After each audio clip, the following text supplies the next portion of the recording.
Good morning friends, welcome to study with Neelam. आज है 9 सितंबर और 9 सितंबर के सभी best daily current affairs question plus point to point section के साथ आज का लेक्चर हम शुरू करेंगे। सभी क्वेश्चन इंपॉर्टेंट हैं जो 9 सितंबर की दृष्टि से आपके एग्जाम पॉइंट ऑफ व्यू से बहुत ज़्यादा इंपॉर्टेंट होते हैं, उन सभी को यहाँ शामिल किया गया है। अगर आप चैनल पर पहली बार आए तो फटाफट से चैनल को सब्सक्राइब कर लीजिए, बेल आइकन प्रेस करना बिल्कुल ना भूलें, जिससे हमारी सभी वीडियो के नोटिफिकेशन आपको सबसे पहले प्राप्त हो। आप हमें ट्विटर पे, फेसबुक पे, इंस्टा पे फॉलो कर सकते हैं। ओके, फेसबुक और इंस्टा की स्टोरी देखना बिल्कुल ना भूलें। यहाँ हमारी वीडियो के नोटिफिकेशन के साथ ही आपको अगर करंट अफेयर्स में कोई भी ऐसी चीज़ें हैं जो आपको मालूम होना चाहिए तो उसकी इन्फॉर्मेशन भी आपको यहाँ दी जाती है। और टेलीग्राम चैनल ज्वाइन कर सकते हैं, यहाँ पर आपको PDF प्राप्त होगी इस लेक्चर की, और इससे पहले के किसी भी लेक्चर्स की PDF आपको यहाँ मिलेगी। ओके फ्रेंड्स, तो चलिए शुरू करते हैं आज का लेक्चर। हाल ही में स्वास्थ्य मंत्रालय की सचिव रही प्रीति सूदन को किस अंतर्राष्ट्रीय संगठन के पैनल में सदस्य बनाया गया है? तो यहाँ राइट आंसर होगा हमारा विश्व स्वास्थ्य संगठन। कहाँ बनी है? विश्व स्वास्थ्य संगठन में प्रीति सूदन जी को क्या बनाया गया है? सदस्य बनाया गया है। तो ये जो पैनल है इसका क्या उपयोग होगा? ये पैनल 11 विश्व के 11 जो सदस्य हैं, विभिन्न देशों के राष्ट्रपति, पूर्व उपराष्ट्रपति जो हैं या पूर्व स्वास्थ्य मंत्री हैं, ठीक है, जिन ने क्या किया है, महामारी के क्षेत्र में उन्हें कुछ नॉलेज है, तो उनके लिए ये पैनल गठित किया गया। और ये पैनल हर देश को महामारी के टाइम में कितनी तैयारी करनी चाहिए, किस प्रकार की तैयारी करनी चाहिए, उसको लेकर क्या बनाएगा, भविष्य की रणनीति बनाने के लिए गठित किया गया है। किसके द्वारा? WHO के द्वारा। और भारत की तरफ से इसमें कौन शामिल हुई है? तो शामिल हुई है प्रीति सूदन। कौन शामिल हुई है? प्रीति सूदन। तो ये आप याद रखेंगे। अब हम बात कर लेते हैं WHO की। वर्ल्ड हेल्थ ऑर्गेनाइजेशन, विश्व स्वास्थ्य संगठन की स्थापना हुई थी 7 अप्रैल 1948 को। मुख्यालय आपको मिलेगा जिनेवा, स्विट्जरलैंड में। अध्यक्ष हैं टेड्रोस अधानोम, ठीक है, ये किस देश से हैं? तो ये इथियोपिया से हैं। और डिप्टी डायरेक्टर कौन है यहाँ की? तो ये है सौम्या स्वामीनाथन। कौन है? सौम्या स्वामीनाथन, ठीक है। या आप इन्हें चीफ साइंटिस्ट भी बोल सकते हैं। कहाँ पर? WHO में। तो ये हैं सौम्या स्वामीनाथन। इन्होंने भी कोविड-19 के समय टाइम पर भारत के लिए जो भारत को काम करना चाहिए उससे रिलेटेड सलाहें दी हैं भारत सरकार को और स्वास्थ्य मंत्रालय को। तो ये ने भी आप याद रखिएगा, सौम्या स्वामीनाथन को। और अब दूसरा इंपॉर्टेंट पद हो गया क्या? प्रीति सूदन। ओके, तो इन्हें आप याद रखेंगे। वर्ल्ड हेल्थ ऑर्गेनाइजेशन, देखिए वर्ल्ड हेल्थ डे कब मनाते हैं? तो WHO की जो स्थापना हुई थी 7 अप्रैल, इसी दिन क्या मनाते हैं विश्व भर में? विश्व स्वास्थ्य दिवस मनाते हैं 7 अप्रैल को। WHO के द्वारा एक और डे सेलिब्रेट किया जाता है 31 मई को। क्या? तंबाकू निषेध दिवस, ठीक है, नो टबैको डे। इस दिन WHO ने वर्ष 2020 में झारखंड और बिहार राज्य में काम कर रहे एक एनजीओ का नाम क्या है? सीड, SEED, सीड को उसके सराहनीय कार्यों के लिए लोगों में छेनी गुटखा जो चलता है बिहार झारखंड क्षेत्र में, लोगों को उसको छोड़ने के लिए, उसके खतरों के प्रति जागरूक करने के लिए सीड ऑर्गेनाइजेशन को WHO ने पुरस्कृत भी किया था। तो ये सारे पॉइंट आप WHO से याद रखेंगे। और हाल ही में WHO ने किस महाद्वीप को पोलियो मुक्त घोषित किया है? तो याद रखिएगा, किसको? अफ्रीका महाद्वीप को। किसको घोषित किया है पोलियो मुक्त? अफ्रीका महाद्वीप को घोषित किया है। और मालदीव और श्रीलंका, जो 2 देश हैं, मालदीव और श्रीलंका, इन दोनों देशों को रुबेला और मिजल्स फ्री घोषित कर दिया गया, ठीक है। जो रुबेला होता है और मिजल्स होता है, उस वायरस से ने फ्री घोषित कर दिया गया है दोनों देशों को। तो ये भी आप याद रखेंगे। बढ़ते हैं अगले क्वेश्चन की तरफ। हाल ही में अखिल भारतीय टेनिस संघ AITA के नए अध्यक्ष किन्हें चुना गया है? तो राइट आंसर होगा अनिल जैन को। और ये हैं BJP से राज्यसभा सदस्य, ठीक है। क्या है? BJP से राज्यसभा सदस्य, और इन्हें बनाया गया है अखिल भारतीय टेनिस संघ का अध्यक्ष। और उपाध्यक्ष के रूप में चुने गए हैं अनिल धूपर। उपाध्यक्ष कौन है? अनिल धूपर इसके उपाध्यक्ष बने हैं, ठीक है। तो दोनों ही पॉइंट याद रखिएगा। अर्जुन मुंडा जो है, ये क्या है? अर्जुन मुंडा ये हैं आपके केंद्रीय जनजातीय मामलों के मंत्री, ठीक है। केंद्रीय जनजातीय मामलों के मंत्री और प्लस ये हैं भारतीय तीरंदाजी संघ के अध्यक्ष। भारतीय तीरंदाजी संघ के अध्यक्ष भी हैं कौन? अर्जुन मुंडा। सौरभ गांगुली ये कौन है? ये हैं बीसीसीआई के 39वें अध्यक्ष, ठीक है, 39वें क्रम के अध्यक्ष हैं और इन्हें 2021 के टोक्यो ओलंपिक में गुडविल एम्बेसडर भी बनाया गया है। तो ये सारे पॉइंट आप इस क्वेश्चन से याद रखेंगे। अगले क्वेश्चन को देखते हैं। निम्न में से किस स्थान पर 4 सितंबर 2020 को भारत तथा चीन के रक्षा मंत्रियों की बैठक कहाँ संपन्न हुई? तो ये बैठक संपन्न हुई, आपको पता होगा, रूस के मॉस्को में। कहाँ संपन्न हुई? रूस के मॉस्को में। ये है हमारे राजनाथ सिंह जी, ठीक है, और ये है चीनी राष्ट्रपति वेई फेंग है, ठीक है, वहां के क्या है ये रक्षा मंत्री, और इन दोनों के मध्य में ये मुलाकात हुई और उस मुलाकात के बाद भी चीन की आक्रामक गतिविधियां, हिंसक गतिविधियां बंद नहीं हो रही हैं, ठीक है। तो ये आप याद रखेंगे। क्या कहाँ हुई बैठक? भारत और चीन के मंत्रियों की, रक्षा मंत्रियों की, तो मॉस्को रूस में ये बैठक संपन्न हुई है। ओके। हाल ही में नीले आसमान के लिए स्वच्छ वायु का अंतर्राष्ट्रीय दिवस कब मनाया गया? तो राइट आंसर होगा 7 सितंबर को, ठीक है। पर्यावरण के प्रति लोगों को जागरूक करना, उसको स्वच्छ बनाए रखना, आने वाली पीढ़ियों के लिए इसे मनाया गया कब? ये मनाया गया 7 सितंबर 2020 को। तो इसके बारे में आपको इंपॉर्टेंट चीज याद रखनी है कि ये क्या मनाया गया है, ये वाला जो डे है ये 2020 में पहली बार मनाया गया है। कब मनाया गया पहली बार? तो 7 सितंबर 2020 को। इसकी घोषणा कब की थी? तो यूएनओ के द्वारा इसकी घोषणा की थी अपने 74वां जो सत्र हुआ था 2019 में, ठीक है, उसमें इसकी घोषणा की गई थी दिसंबर 2019 में कि प्रति वर्ष क्या होगा? प्रति वर्ष 7 सितंबर को मनाया जाएगा नीले आसमान के लिए स्वच्छ वायु का अंतर्राष्ट्रीय दिवस। याद रखिएगा, जो जनरल असेंबली थी 74वां सत्र, उसमें इसकी घोषणा हुई थी 2019 में। मनाना कब से प्रारंभ किया? 2020 से। तो ये पहला था, और मैं आपको बार बार बोलती हूँ जब कोई भी क्वेश्चन के आगे पीछे पहला शब्द आ जाए कि पहली बार हुआ है, तो वो क्वेश्चन अपने आप में बहुत ज्यादा इंपॉर्टेंट हो जाता है। ओके, चलिए, निम्न में से किसके द्वारा F1 formula 1 Italian grand prix 2020 race जीत ली गई है? तो ये जीत ली गई है पिएरे गेस्ली के द्वारा। किसने जीता इस रेस को? पिएरे गेस्ली ने। तो अब बात आती है पिएरे गेस्ली किस देश से हैं? तो ये हैं फ्रांस से। किस देश से हैं ये? किस देश के हैं? फ्रांस के हैं। और इनकी ये पहली ग्रैंड प्रिक्स है, ठीक है, इनकी ये पहली जीत है ग्रैंड प्रिक्स की। तो ये भी आप याद रखेंगे, मैंने बोला पहला आ गया तो इंपॉर्टेंट हो गया। और ये किस कंपनी के ड्राइवर हैं? तो ये ड्राइवर हैं आपके अल्फा टॉरी होंडा के। अल्फा टॉरी होंडा के ये ड्राइवर हैं, ठीक है। तो ये आप याद रखेंगे किसको? पिएरे गेस्ली को। चलिए, तो अभी तक 2020 में जितनी भी रेस हुई है, ग्रैंड प्रिक्स हुई है, उनको हम एक नजर में फटाफट से देख लेते हैं। 2020 के प्रमुख grand prix. Australian grand prix किसने जीता? वॉल्टेरी बोटास ने। देखिए, यहाँ पर एक और चीज क्लियर कर देती हूँ, यहाँ पर जिसने ज्यादा जीता है उसको आप एक तरीके से अलग से याद रखेंगे, और जो क्लियर कट है कि भाई दो दूसरों ने जीता उसको बिल्कुल क्लियर कर लेंगे। जैसे यहाँ पर अलग ही दिख रहा है आपको ध्यान रखना है। ऑस्ट्रेलियन किसने जीता ग्रैंड प्रिक्स? वॉल्टेरी बोटास ने। ओके, फिर देखिए इटालियन ग्रैंड प्रिक्स किसने जीता? पिएरे गेस्ली ने। किसने?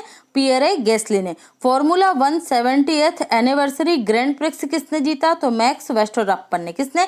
मैक्स वेस्टरअप्पन ने, ठीक है। अब ये तीन आपको याद हो गए, तो बाकी आपको याद करने की कोई जरूरत नहीं, बस ये तीन अच्छे से याद करिएगा। बाकी सभी के विजेता कौन है? लुइस हैमिल्टन ही है। तो Australian grand prix Lewis Hamilton, Hungary grand prix Lewis Hamilton, British grand prix Lewis Hamilton और Belgium grand prix Lewis Hamilton. Okay, अभी तक 7 हुई हैं और 7 में से 4 के विजेता कौन है? तो ये हैं लुइस हैमिल्टन। क्लियर है? चलिए नेक्स्ट देखते हैं। हाल ही में चर्चा में रही the Commonwealth of cricket book के लेखक निम्न में से कौन है? तो इस बुक के लेखक हैं इतिहासकार रामचंद्र गुहा। कौन है? इतिहासकार रामचंद्र गुहा। इस बुक में रामचंद्र गुहा जी के द्वारा जो खेल है, क्रिकेट खेल है, उसके भारतीय पहलू का उल्लेख बहुत ही विस्तृत रूप में किया गया है। तो ये आप याद रखेंगे, ठीक है। कौन है? रामचंद्र गुहा है। The Commonwealth of cricket. चलिए देख लेते हैं हम अदर ऑप्शंस को। तो जो डॉक्टर अशोक बेदे, इनकी कौन सी बुक आई थी अभी? Gastric cancer. कौन सी आई थी? Gastric cancer. तो ये याद रखेंगे। श्री अय्यर जो हैं, श्री अय्यर की बुक का नाम है who painted my lust red. Who painted my lust red. Okay, तो इनकी बुक को भी आप याद रखेंगे। और ये भी इंपॉर्टेंट है, वासुदेव जगन्नाथ परांजपे। अगर आपको क्रिकेट को फोकस करके बुक पूछी जाती है तो ये एक तो रामचंद्र गुहा जी की आप याद रखेंगे, और दूसरी बुक जो परांजपे की बुक है उसको भी आप याद रखेंगे। क्या थी? क्रिकेट द्रोणा। क्रिकेट द्रोणा, ठीक है, तो ये भी आप याद रखेंगे। चलिए बढ़ते हैं अगले क्वेश्चन की तरफ। पंग लहबसोल त्योहार हाल ही में किस राज्य में मनाया गया? तो राइट आंसर होगा सिक्किम में मनाया गया। कहाँ मनाया गया ये त्योहार? सिक्किम राज्य में मनाया गया है। तो ये बहुत इंपॉर्टेंट है। राज्य से रिलेटेड जो त्योहार होते हैं और जो करंट में इंपॉर्टेंट चलते हैं वो जरूर पूछे जाते हैं। तो आपको ये फोकस, ये वाला जो सेक्शन है बहुत अच्छे से क्लियर करना है। ओके, तो देखिए ये कहाँ मनाया गया? सिक्किम में। और बिहू कहाँ मनाया जाता है? बिहू उत्सव तो ये मनाया जाता है आपके असम में। केरल में भी कौन सा सेलिब्रेट किया है? तो ये सेलिब्रेट किया गया है आपका ओणम, जो फूलों का त्योहार होता है, जो चावल की नई फसल आने पर मनाया जाता है। ठीक है, तो ये आप याद रखेंगे। और ड्रैगन फ्लाई फेस्टिवल भी पहली बार केरल में सेलिब्रेट किया गया है। ठीक है, तो ये दोनों पॉइंट आप याद रखेंगे। और कर्नाटक का कौन सा है? तो कर्नाटक से आप याद रखेंगे यक्षगान। क्या है? यक्षगान। ठीक है, चलिए बढ़ते हैं अगले क्वेश्चन की तरफ। हाँ, यक्षगान नृत्य है, लेकिन मैंने आपको कनेक्ट करके याद कराने के लिए इसे इंक्लूड किया है।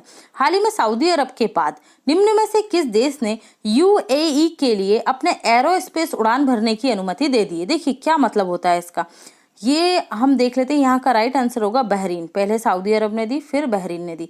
ये देखिए यहाँ पर लोकेशन आप देख लीजिए, ये है सऊदी अरब। ठीक है, बहुत बड़ा देश है, अरब प्रायद्वीप का सबसे बड़ा देश। और ये येलो कलर में आपको दिख रहा है क्या? यूएई। ठीक है, और यहाँ पर बहुत छोटा देश है, कौन सा आपका? बहरीन। ये देख रहे हैं आप, ये लिखा है बहरीन।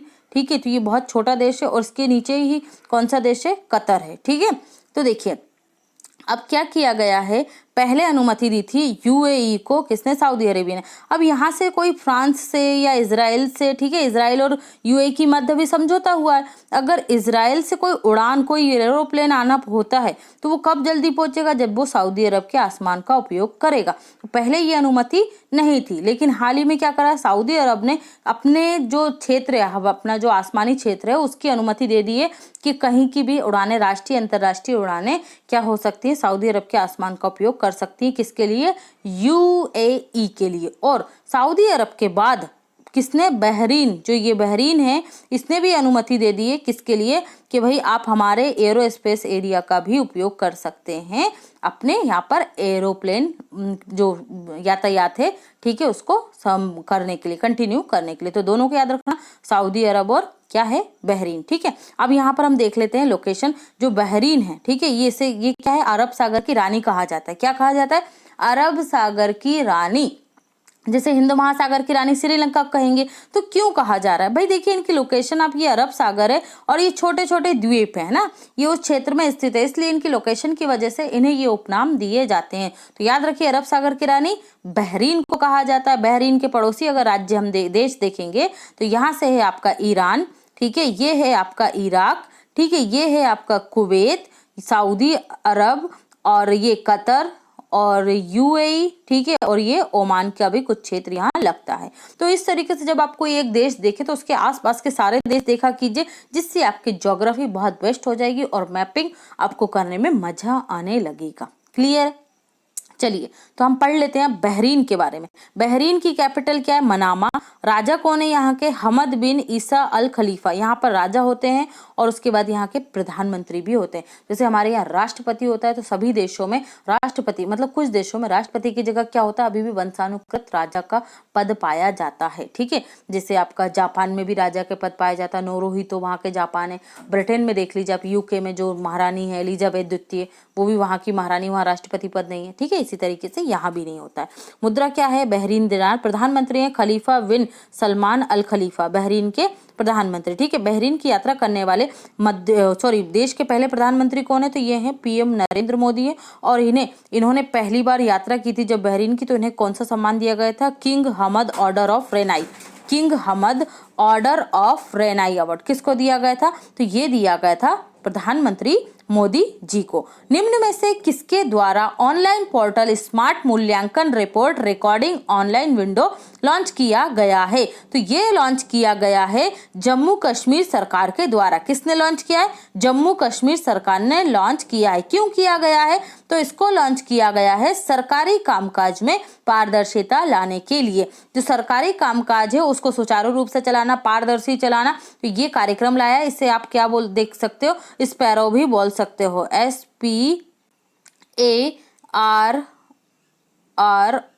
Okay, sparrow. स्पैरो के शॉर्ट नाम से भी आ सकता है। क्या है? तो देखिए, smart performance appraisal report recording online window. Smart performance appraisal report recording online window. ठीक है, तो ये किसने लॉन्च किया? जम्मू कश्मीर में। तो चलिए बात कर लेते हैं, ये बैठे हैं जम्मू कश्मीर के उपराज्यपाल कौन? मनोज सिन्हा, जो दूसरे नंबर के उपराज्यपाल बने। और जम्मू कश्मीर केंद्र शासित प्रदेश के पहले उपराज्यपाल कौन थे? तो पहले उपराज्यपाल थे गिरीश चंद्र मुर्मू, जो अब बन गए हैं क्या? CAG of India, controller and auditor general of India. किस क्रम के हैं? कौन से नंबर के हैं? 14वें नंबर के। चलिए तो हम देख लेते हैं जम्मू कश्मीर की लोकेशन।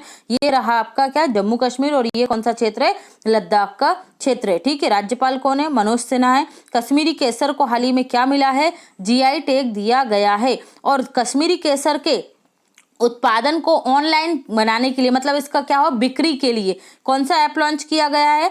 तो ये लॉन्च किया गया है ई नीलामी ऐप। ठीक है, ई नीलामी पोर्टल। ठीक है, याद रखिएगा पोर्टल है। गीता मित्तल कौन है भाई? तो ये है जम्मू कश्मीर हाई कोर्ट की चीफ जस्टिस और पहली महिला चीफ जस्टिस है जम्मू कश्मीर की। कौन? गीता मित्तल। रजनीश ओसवाल का नाम आपने सुना होगा। ये जम्मू कश्मीर हाई कोर्ट के ऐसे पहले न्यायाधीश हैं जिन्होंने भारतीय संविधान की क्या की थी? कसम ली थी। ठीक है, भारतीय संविधान की कसम ली थी जब ये अपने पद को धारण कर रहे थे। ठीक है, चेनानी नेसारी सुरंग, ये क्या है? जब देश की सबसे लंबी सड़क सुरंग है, 9.2 किलोमीटर। और इसका नाम बदलकर अब क्या कर दिया गया है? तो इसका नाम बदलकर कर दिया गया है श्यामा प्रसाद मुखर्जी सुरंग। क्या कर दिया गया है? श्यामा प्रसाद मुखर्जी सुरंग। जम्मू कश्मीर में आपको नेशनल पार्क मिलेंगे, Salim Ali national park, Kishtwar national park, Dachigam national park, और एक और नेशनल पार्क है यहाँ पर। कौन सा? Hamish national park. जब तक ये अलग नहीं हुए थे 5 अगस्त 2019 में, ठीक है, जम्मू कश्मीर और लद्दाख दोनों केंद्र शासित प्रदेश नहीं बने थे, तब तक वो जम्मू कश्मीर में ही आता था। कौन सा? Hamish national park. लेकिन अब ये किस राज्य में आता है? तो ये अब ये लद्दाख में आता है। तो ये आप क्लियर कट याद रखेंगे, कंफ्यूज बिल्कुल मत होना। निम्न में से कौन सा देश हाल ही में हिंद प्रशांत क्षेत्र क्लब में शामिल हुआ है? तो राइट आंसर होगा जर्मनी। देखिए, हिंद प्रशांत क्षेत्र क्या होता है? यहाँ लोकेशन देखिए अच्छे से, ये है आपका इंडिया, और इंडिया के जो आसपास का ये क्षेत्र है, ये वाला, इसे बोला जाता है क्या? हिंद महासागर। ठीक है, विश्व का पहला ऐसा महासागर है जो किसी देश के नाम से जाना जाता है, हिंद महासागर। और ये वाला क्षेत्र कौन सा है? ये पूरा एरिया है प्रशांत महासागर का। ठीक है, तो ये हिंद महासागर और ये है प्रशांत महासागर। अब प्रॉब्लम क्या आ रही है, क्या जरूरत पड़ रही है इसे बनाने की? इसे बनाने की जरूरत ये पड़ रही है कि ये आप देख रहे हैं किसकी लोकेशन? चाइना की। और चाइना जो अपने पड़ोसी राज्य हैं, ठीक है, दक्षिण एशिया के जितने देश हैं, ठीक है, उनके साथ क्या कर रहा है? जो उसकी नीतियां हैं आक्रामक, उसकी वजह से वो दक्षिण चीन सागर के साथ ही प्रशांत महासागर के जो व्यापारिक मार्ग हैं उन्हें बाधित कर सकता है और यहाँ पर टेंशन क्रिएट कर सकता है, जिससे यूरोप से जो आने वाले देश हैं उनका जो सामान है, उनका जो व्यापार है वो भी बाधित होगा। प्लस यहाँ पर ऑस्ट्रेलिया, जापान को भी दिक्कत का सामना करना पड़ सकता है, इसलिए इस ग्रुप को बनाया गया है। तो पहले हिंद प्रशांत क्षेत्र क्लब में कौन शामिल हुआ था? फ्रांस। और अब फ्रांस के बाद शामिल हो गया है कौन? जर्मनी। ओके, और अमेरिका चाहता है कि इस क्लब में कौन कौन शामिल हो? इस क्लब में अमेरिका चाहता है इंडिया शामिल हो, ऑस्ट्रेलिया शामिल हो और जापान शामिल हो, क्योंकि इन तीनों देशों के बिना हिंद प्रशांत महासागर रीजन का कोई मतलब नहीं रहेगा इस क्लब का। क्योंकि ये देखिए आप इंडिया की लोकेशन यहाँ आप देख रहे हैं, ये है जापान की लोकेशन, और ये जो सबसे बड़ा एरिया आप ये देख रहे हैं किसकी? ऑस्ट्रेलिया की लोकेशन। ओके, तो अगर इस क्षेत्र में इस क्लब को मजबूत स्थिति में बनाए रखना है, चीन की जो आक्रामक नीति है, जो व्यापार को बाधित करने की उसकी नीति है, उसके विरुद्ध, तो ये कौन बना रहा है? अमेरिका द्वारा बनाया जा रहा है ये ग्रुप। ठीक है, याद रखिए किसने? जर्मनी ने। चलिए तो हम बात कर लेते हैं जर्मनी की। कैपिटल क्या है? बर्लिन है। मुद्रा क्या है? यूरो। तो यूरो मतलब यूरोपीय यूनियन का सदस्य देश है कौन? जर्मनी। राष्ट्रपति हैं यहाँ के फ्रैंक वॉल्टर स्टेनमियर। ठीक है, और चांसलर कौन है? Angela Merkel. हमारे यहाँ पर प्रधानमंत्री कहा जाता है और जर्मनी में प्रधानमंत्री को ही क्या कहते हैं? चांसलर कहते हैं। ठीक है, वहां पर चांसलर का ही पद होता है राष्ट्रपति के, प्रधानमंत्री के समकक्ष। तो ये रही जर्मनी की लोकेशन, आप ये देख रहे हैं यहाँ पर। ठीक है, जर्मनी की लोकेशन अच्छे से याद रखिएगा। इसके पड़ोसी देश कौन कौन से हैं? तो पड़ोसी देशों को हम देख लेते हैं। ये रहा यहाँ से डेनमार्क, ओके, यहाँ से है पोलैंड, यहाँ से है चेक रिपब्लिक या चेक गणराज्य, ये है ऑस्ट्रिया, यहाँ से है स्विट्जरलैंड, ये है फ्रांस और ये है बेल्जियम तथा ये है नीदरलैंड। ठीक है, तो सभी के सभी आठों पड़ोसी देशों की लोकेशन आपको याद रखनी है। किसकी? जर्मनी की। देखिए, हम हर दिन किसी ना किसी कंट्रीज को डिस्कस करते हैं और अगर आपको उनके आसपास की लोकेशन अच्छे से याद होगी, ज्योग्राफी अच्छी लगेगी। देखिए, ये है बाल्टिक सागर और बाल्टिक सागर की कंट्रीज किन्हें बोला जाता है? तो ये आपका स्वीडन, नॉर्वे, ठीक है, ये आपका लिथुआनिया, ये वाली कंट्रीज क्या कहलाती हैं? बाल्टिक कंट्रीज कहलाती है, क्योंकि इनकी सीमा किससे लगती है? बाल्टिक सागर से लगती है। और यहाँ पर एक और इम्पॉर्टेंट जो लोकेशन है मैं आपको बताती हूँ, इंग्लिश चैनल। ये किस किस के मध्य है? तो राइट आंसर होगा ब्रिटेन और फ्रांस के मध्य। ये क्वेश्चन बहुत आता है स्टैटिक्स जीके का, और जितने भी तैराक हैं, ठीक है, वो सबसे ज्यादा क्या होता है, उनका बहुत सारे का लक्ष्य होता है कि इंग्लिश चैनल को तैर कर पार करना। ठीक है, तो ये भी लोकेशन आप याद रखेंगे। और ये रही बिस्के की खाड़ी, कहाँ है? फ्रांस के पास। खाड़ी का मतलब क्या होता है? कोई भी भूखंड या लैंड जो तीनों ओर से, तो लैंड से रहता है कनेक्टेड और एक ओर से किससे रहता है? वाटर से कनेक्टेड रहता है। तो ये भी आप याद रखेंगे। बढ़ते हैं अगले क्वेश्चन की तरफ। हाल ही में भारत में डीआरडीओ ने हाइपरसोनिक टेक्नोलॉजी डेमोन्स्ट्रेटर व्हीकल का परीक्षण किया। यहाँ इस तकनीकी को प्राप्त करने वाला विश्व का कौन सा देश बन गया? तो भारत बन गया है विश्व का कौन सा देश? चौथा देश। ठीक है, ये क्या है? ये है स्क्रैम जेट इंजन। इसी स्क्रैम जेट इंजन के बल पर हम क्या बन पाए हैं? हाइपरसोनिक टेक्नोलॉजी मिसाइल जो तकनीकी है, ठीक है, उसे हम प्राप्त कर पाए हैं। इन जो हाइपरसोनिक स्क्रैम जेट, इसे क्या बोलते हैं? Scrum jet engine. इसी का उपयोग करके आप मिसाइल बना सकते हो और इसी का उपयोग करके हाइपरसोनिक प्लेन भी बनाए जा सकते हैं। ठीक है, तो ये है डीआरडीओ। तो याद रखिएगा, भारत विश्व का कौन सा देश बन गया है? चौथा। अब मैं यहाँ पर आपको थोड़ा सा टाइम लूंगी, तो इसे समझाने के लिए ही लूंगी। देखिए, मिसाइल कितने प्रकार की होती है और हाइपरसोनिक क्या होता है? मैक 5, ठीक है, ये क्या? ध्वनि की स्पीड होती है। मैक 5 या इससे ज्यादा की स्पीड को क्या कहा जाता है? हाइपरसोनिक कहा जाता है। ध्वनि की गति से 5 गुने को क्या बोलते हैं? मैक 5 बोला जाता है। ध्वनि की गति से 5 गुना अधिक मैक 5, या इसे जो वर्ड्स में बोलेंगे तो क्या होगा? 6174 किलोमीटर प्रति घंटा या उससे ज्यादा की स्पीड को क्या बोला जाता है? मैक 5 बोला जाता है।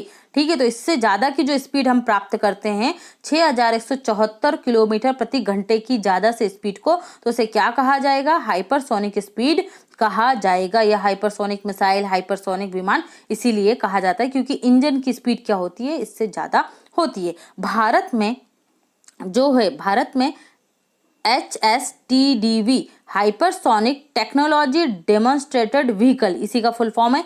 टेस्ट के दौरान मैक 6, हम मैक 5 से अधिक की स्थिति को बोलते हैं हाइपरसोनिक। हमने कौन सी स्थिति प्राप्त की? मैक 6 की स्पीड प्राप्त की, जो कितनी है? 7408 किलोमीटर पर आवर की स्पीड प्राप्त की है। तो ये बहुत ज्यादा इंपॉर्टेंट है और इसी स्पीड के कारण हम क्या बन गए हैं? विश्व के 4th कंट्रीज बन गए हाइपरसोनिक टेक्नोलॉजी प्राप्त करने वाले। हाइपरसोनिक में क्या होता है? मुख्य रूप से स्क्रैम जेट इंजन के उपयोग करने पर इसे क्या कहा जाता है? हाइपरसोनिक कहा जाता है। तो स्क्रैम जेट इंजन क्या होता है? स्क्रैम जेट इंजन मैक 5 की स्पीड देता है। किसकी देता है? मैक 5 की स्पीड। अब आप समझ गए होंगे मैक 5। अब मिसाइलें कितने प्रकार की होती है? 2 प्रकार की होती हैं। वैसे तो बहुत सारी होती है, लेकिन मैं आपको दो मेजर जो उसके प्रकार होते हैं, टाइप होते हैं, वो बता देती हूँ। एक होती है बैलिस्टिक मिसाइल और दूसरी होती है क्रूज मिसाइल। तो क्या होता है बैलिस्टिक मिसाइल? ये देखिए, ये है भारत की बैलिस्टिक मिसाइल। इनमें क्या होता है? इनका वजन ज्यादा होता है, ठीक है, और क्षमता भी इनकी क्या होती है? रेंज जो होती है वो दूर तक होती है। ठीक है। और ये ज़्यादा से ज़्यादा क्या कर सकते हैं, जो वॉर हेड होते हैं, जो हथियार होते हैं, उनको ले जाने में भी सक्षम होते हैं। लेकिन इनके साथ ये प्रॉब्लम होती है कि ये बड़ी होने की वजह से ये जल्दी से लोकेट कर ली जाती हैं, लेकिन इन्हें जल्दी से नष्ट नहीं किया जा सकता है। लेकिन ये राडार की क्या आ जाती है, नज़र में आ जाती हैं। जैसे भारत की कौन कौन सी है बैलिस्टिक मिसाइल, तो ये है प्रहार है, ठीक है, प्रहार है, ब्रह्मोस क्रूज मिसाइल है, जो इसकी लंबाई कितनी है, जो स्मारक क्षमता कितनी है, 30 किलोमीटर है। और पृथ्वी है, ठीक है, अग्नि 1 है, निर्भया है, अग्नि 2, अग्नि 3, अग्नि 4, अग्नि 5। और अग्नि 5 की कितने किलोमीटर है इसकी जो भारत से रेंज है, तो ये है 5000 किलोमीटर भारत से इसकी रेंज है, किसकी, अग्नि 5 बैलिस्टिक मिसाइल की, ठीक है। तो ये आप समझ गए होंगे, इसका भार ज्यादा होता है, राडार के कनेक्शन में आ सकते हैं, लेकिन इन्हें जल्दी नष्ट नहीं किया जा सकता है। ओके, चलिए दूसरा टाइप हम देख लेते हैं। तो क्रूज मिसाइल होती है सबसोनिक क्रूज मिसाइल। ध्वनि की गति से कितनी होती है, इनकी ध्वनि की गति से कम 0.1 मैक की स्पीड से चलती हैं ये। यूएसए की जैसे टॉम हॉक मिसाइल और इंडिया की निर्भया मिसाइल किसके उदाहरण है, क्रूज मिसाइल के उदाहरण हैं। सुपरसोनिक क्रूज मिसाइल गति कितनी होती है सुपरसोनिक क्रूज मिसाइल की, तो इनकी गति होती है 2 से 3 मैक ध्वनि की गति से 23 गुना, ठीक है, 23 गुना तेज होती है। जैसे भारत की सुपरसोनिक मिसाइल कौन सी है, ब्रह्मोस।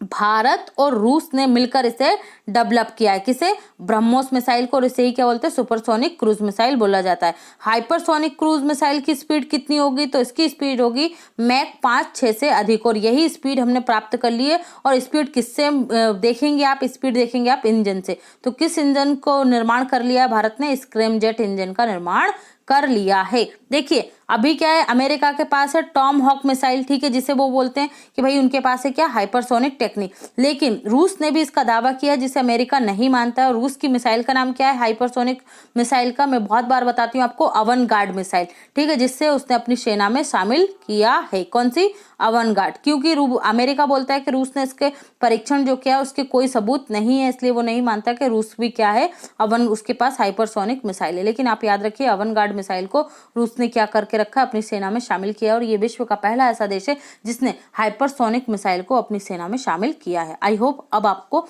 मिसाइल के बारे में क्लियर हो गया होगा। ओके, अंतर्राष्ट्रीय साक्षरता दिवस कब मनाया जाता है, तो ये मनाया जाता है प्रतिवर्ष कब, 8 सितंबर को। कब मनाते हैं, अंतर्राष्ट्रीय साक्षरता दिवस 8 सितंबर को मनाते हैं। चलिए यहाँ पर मैं आपको एक बार रिवाइज करवा देती हूँ। 2 सितंबर को क्या मनाया, विश्व कोकोनट दिवस।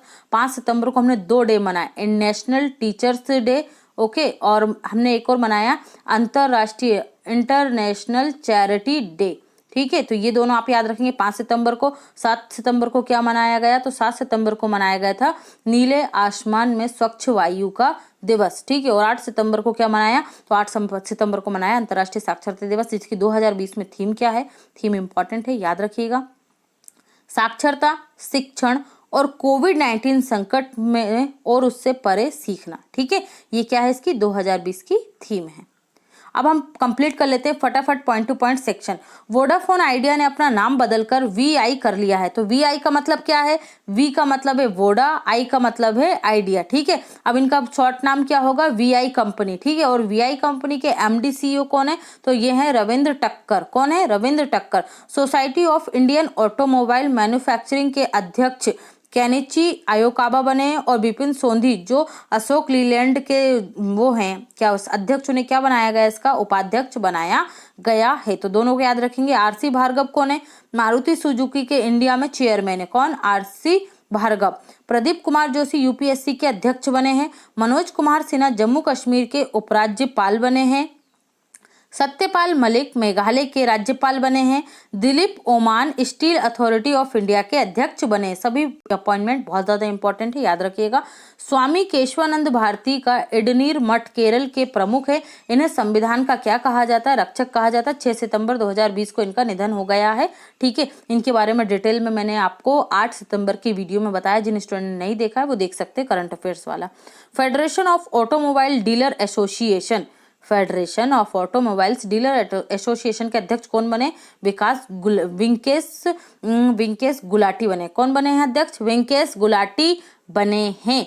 बीएसएफ के डायरेक्टर जनरल बने हैं राकेश अस्थाना। कौन बने हैं, राकेश अस्थाना। राष्ट्रपति के निजी सचिव कौन है, पी प्रवीण जगन्नाथ बने हैं। पी प्रवीण जगन्नाथ। PS रानीपसे CRPF के महानिदेशक और इंस्पेक्टर जनरल बने हैं, या महानिदेशक बोल लीजिए हिंदी में, या इंस्पेक्टर जनरल बोल सकते हैं। इन्फोसिस ने प्रोडक्ट डिजाइनर फर्म कैलियोडोस्कोप इनोवेशन का अधिग्रहण कर लिया है। किसने किया? इन्फोसिस ने किया। किसका किया? तो ये प्रोडक्ट डिजाइनर फर्म थी, कैलिडोस्कोप इनोवेशन का अधिग्रहण कर लिया है। कितने में किया? $42 मिलियन में इसे खरीदा है। इन्फोसिस का हेडक्वार्टर आपको मिलेगा बेंगलुरु में, और वर्तमान में इसके सीईओ हैं सलेल पारिक। कौन है CEO? Salil Parekh. International shooting sports federation का मुख्यालय आपको कहाँ मिलेगा? तो ये मिलेगा म्यूनिक, जर्मनी में। कहाँ मिलेगा? इंटरनेशनल शूटिंग स्पोर्ट्स फेडरेशन का मुख्यालय जर्मनी। कोविड वार्न एप्लीकेशन किसने लॉन्च की थी? कोरोना वायरस के टाइम पे सोशल डिस्टेंसिंग को मेंटेन करने के जर्मनी ने लॉन्च की थी। लंदन में मेमोरियल पट्टी, ठीक है, मेमोरियल प्लेक्यू को पाने वाली पहली भारतीय महिला कौन बनी है? तो ये भारतीय मूल की महिला है नूर नियायत खान। ये जासूस थी जिन्होंने सेकेंड वर्ल्ड वॉर के टाइम पे ब्रिटेन के लिए क्या की थी? जासूसी की थी। ओके। अंतर्राष्ट्रीय साक्षरता दिवस 8 सितंबर को मनाया जाता है। ऑस्कर विजेता निर्देशक जीरी मेंजेल का 5 सितंबर 2020 को निधन हो गया। उन्हें उनकी फिल्म क्लोसी वॉच्ड ट्रेन के लिए ऑस्कर पुरस्कार से सम्मानित किया गया था। ठीक है, कब? 1968 में। कब सम्मानित किया गया था? 1968 में। और ये किस देश के थे? तो ये चेकोस्लोवाकिया देश के थे। ठीक है। सांख्यिकी और कार्यक्रम कार्यान्वयन मंत्रालय में नए सचिव कौन बने हैं? तो ये बने हैं छत्रपति शिवाजी। कौन बने हैं? छत्रपति शिवाजी। आज का क्वेश्चन ऑफ द डे है, हाल ही में व्यापार सुधार कार्य योजना रैंकिंग 2019 में शीर्ष स्थान पर कौन सा राज्य रहा? तो ये रहे आपके ऑप्शन। आंसर जरूर कीजिएगा। कल के क्वेश्चन का आंसर था इटली में भारत की राजदूत कौन बनी है? तो नीना मल्होत्रा। ठीक है, तो आप लोग भी आंसर कीजिए। और कल का आंसर किया था मुकेश गुर्जर ने। ओके फ्रेंड्स, और वीडियो अगर पसंद आई है तो लाइक करना बिल्कुल मत भूलिएगा, और चैनल को सब्सक्राइब कीजिए, और अगर सब्सक्राइब आप कर चुके हैं तो शेयर करना बिल्कुल मत भूलिए। Okay friends, thanks for watching and take care.